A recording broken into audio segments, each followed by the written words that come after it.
So, you've probably heard of Les Misérables. It's this massive, epic story by Victor Hugo. But what's it really about? Well, it's about poverty, sure, revolution, definitely.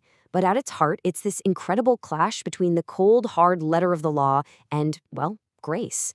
We're going to follow the journey of one man against the entire world and see what it can teach us about what justice really means. Okay, let's start with a number. 19. Just think about that for a second. 19 years. That's how long a man was sentenced to hard labor. You have to wonder, right? What could he possibly have done to deserve that? This. It was for this. He stole a single loaf of bread because his sister's kid was starving. I mean, that's it. And that one brutal, disproportionate punishment, it kicks off this entire story that never stops asking the question, what does justice actually look like? All right, so this man's name is Jean Valjean. And when he finally gets out of prison, you might think he'd be, I don't know, reformed? Nope, not even close. He is hardened, just filled with this deep, bitter hatred for the society that threw him away. As far as the world is concerned, his debt is never, ever paid. And right on his heels, we meet the other key player in this whole thing, Inspector Javert. And honestly, the clash between these two guys is what drives the entire story. You've got Javert, who believes the law is absolute, black and white. You commit a crime, that's who you are, forever. End of story. And then you have Valjean, who becomes this living question mark. Can a person actually change? This fundamental disagreement, it's going to hunt Valjean for the rest of his life. So Valjean is out, but he's an outcast. No one will help him. He's desperate. But then, this one person, a genuinely good man named Bishop Muriel, gives him food and a place to sleep.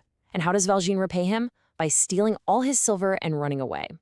Of course, he gets caught almost immediately. And you're thinking, well, that's it. He's going straight back to prison for life. But then something completely unexpected happens. The bishop comes to the door and, instead of condemning Valjean, he lies to the police. He says the silver was a gift. And then he does something even more incredible. He says, you forgot these, and hands Valjean 2 more silver candlesticks. This one moment, this completely radical act of grace, just shatters Valjean's whole worldview. It's the moment everything changes for him. All right, let's fast forward a few years. Jean Valjean is gone, vanished. But there's this new guy, Monsieur Madeleine. He's a respected factory owner, the mayor of his town. Everybody loves him. He's basically brought prosperity to everyone. He is living proof that a person can change. He's been totally remade by that one act of mercy. But even in this new life Valjean is built, the cruelty of the world is still there. And we see it play out in the heartbreaking story of a woman named Fantine who works in his factory. She gets fired just for having a child out of wedlock. And from there, her life just completely unravels. She sells her hair, then her teeth, and eventually she's forced into prostitution, all just to send a little money to her daughter, Cosette. So now Valjean's perfect new life faces the ultimate test. It turns out some other poor guy has been arrested, and everyone thinks he's Jean Valjean, and this innocent man is about to be sent away for life. So what do you do if you're Valjean? Do you stay quiet and protect your new life as the beloved mayor, or do you speak up, save an innocent man, and lose absolutely everything you've built? He makes his choice. He reveals who he really is, and just like that, he's a fugitive again. Everything is gone. But before he flees, he rushes to Fantine's side as she's dying, and he makes her a promise, a really important one. He tells her he'll find her daughter, Cosette, and take care of her. And he keeps that promise. He finds little Cosette living with these horrible innkeepers at the Thénardiers who are just abusing her terribly. He rescues her, pays them off, and takes her away. And in that moment, his whole reason for living shifts. It's not just about atoning for his own past anymore. Now he's a father, and everything he does is driven by this pure, selfless love for this child.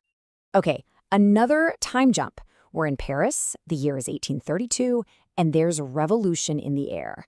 The city is a powder keg, and this is where all the different storylines we've been following are about to slam into each other. You've got Valjean, now a super protective father, Cosette's new love, a young revolutionary named Marius, and, of course, Inspector Javert, who's never stopped hunting Valjean. They're all on a collision course. Yep, everyone ends up at these makeshift barricades in the streets of Paris. Marius is there, heartbroken, basically looking to die. Valjean shows up because he has to save the boy his daughter loves. And Javert, He's there too, working undercover, trying to bring the whole rebellion down. Like I said, it's a powder keg, and the fuse is lit. And in the middle of all this chaos, Valjean makes two choices that define his entire life. First, when Marius is nearly killed, Valjean carries his unconscious body through the sewers of Paris, this incredible journey, to save him for Cosette. And then, the rebels capture Javert. They give Valjean a gun and tell him to execute the man who has hunted him for decades, his nemesis. And what does Valjean do? He cuts Javert's ropes and tells him to run. The student rebellion, well, it fails. It's crushed. But the real fight, the one that mattered, was the one for the souls of Jean Valjean and Inspector Javert. And in the aftermath, we see just how deep the consequences of Valjean's mercy really go. See, for Javert, the world made sense. There were good guys and bad guys, cops and criminals. His entire life was built on that simple, rigid code.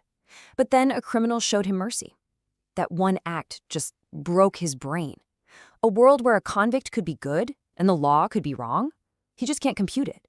And faced with a world that no longer makes sense, Javert throws himself into the river Seine. Valjean's ending, on the other hand, is the complete opposite. After a lifetime of running and hiding, he dies peacefully, as an old man. And he's not alone. He's surrounded by the family he created, by the love of Cosette and Marius. He found the one thing Javert swore could never happen: true redemption. And just before he dies, he gives Cosette the 2 silver candlesticks. Remember those? The ones the bishop gave him all those decades ago? They were the start of his journey, and now they're the end.